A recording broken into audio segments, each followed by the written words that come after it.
RBI के नियम और कानून में हो गया है चेंजेस। लोन डिफॉल्ट करने वालों को अब थोड़ी सी परेशानी हो सकती है अगर उन्होंने कायदे कानून के खिलाफ काम किया तो। क्या क्या चीजें अब आपके खिलाफ आ चुकी है दोस्तों। आप लोग अगर कर्ज के जाल में फंसे हैं और थोड़ी सी गलती चूक कर देंगे तो आप परेशानी में फंस सकते हैं। सारी बात आपको पता होनी चाहिए। अगर आपने एक भी बात मिस की तो गलती आपकी होगी, क्योंकि आपके एक मिस ईएमआई की वजह से आप कर्ज के जाल में फंस चुके हैं। एक क्रेडिट कार्ड का बिल न देने की वजह से आप पे कंपाउंडिंग इंटरेस्ट लगा के बैंक वसूली कर रहा है। तो बैंक वसूली करने में उसको क्या क्या आरबीआई ने अधिकार दे दिया है आपको पता होना चाहिए, तभी आप कर्ज के जाल से बाहर निकल पाएंगे। तो चलिए आज के टॉपिक को स्टार्ट करते हैं।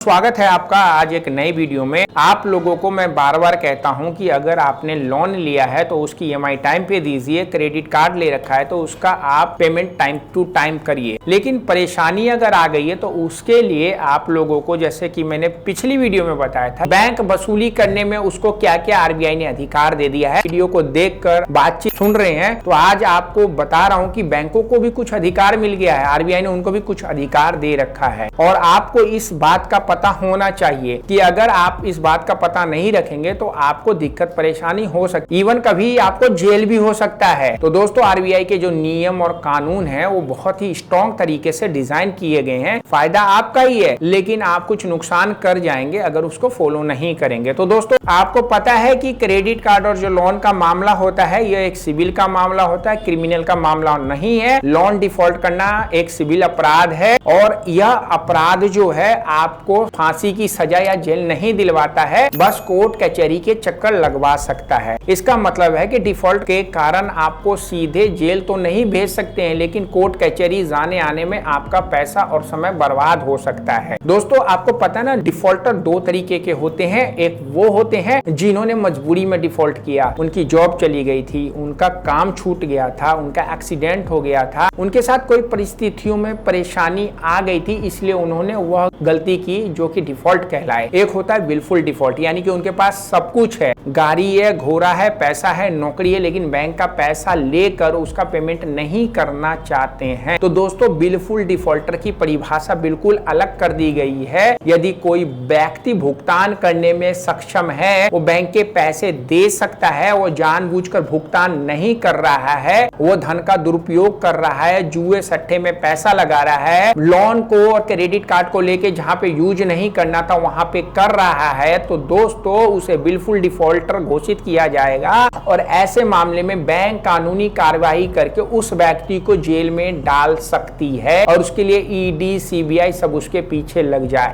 ऐसा दोस्तों बड़े बड़े केसों में हो रहा है। अगर आप छोटे केस वाले हैं 20 लाख या उससे नीचे, आपको भी डरना है, क्योंकि डर का कारण ही कुछ खास है जो मैं आपको आगे बताऊंगा। आपको पता है जब आप लोग लोन को डिफॉल्ट करते हो तो मैं कहता हूं कि आप डिफॉल्ट क्यों कर रहे हो उसका प्रायर नोटिस बैंक को देना है, और अगर आप नहीं देते तो बैंक आपको नोटिस भेजता है। दोस्तों 318 का हो गया चेक बाउंसिंग, 316, 25A का, वो नोटिस आपको बैंक इसलिए भेजता है कि आपसे वो बातचीत करना चाहता है और आपसे पूछना चाहता है कि भाई तुम मेरा पैसा क्यों नहीं दे पा रहे हो, और अगर देना भी चाहते हो तो कैसे दे सकते हो। आपको उन नोटिस का जवाब देना चाहिए। जब आप उन नोटिस का जवाब नहीं देते हैं तो बैंक थक हार कर आपके केस को लीगल की टीम को दे देता है, जहां पे लॉयर भी, एडवोकेट भी उनके लिए काम करके आपसे बातचीत करके आपको तारीख पे बुला सकते हैं। तो दोस्तों आपको तारीख पे नहीं जाना है, मुकदमा नहीं लड़ना है, आपको सेटलमेंट कराना है, बिल्कुल डिफॉल्टर नहीं बनना है। तो दोस्तों बैंकों से बातचीत करिए, बैंकों से बातचीत करके अपनी परेशानी बताइए। परेशानी बता के आप उनको कह सकते हैं कि मेरा ये मामला सेटल कर दे,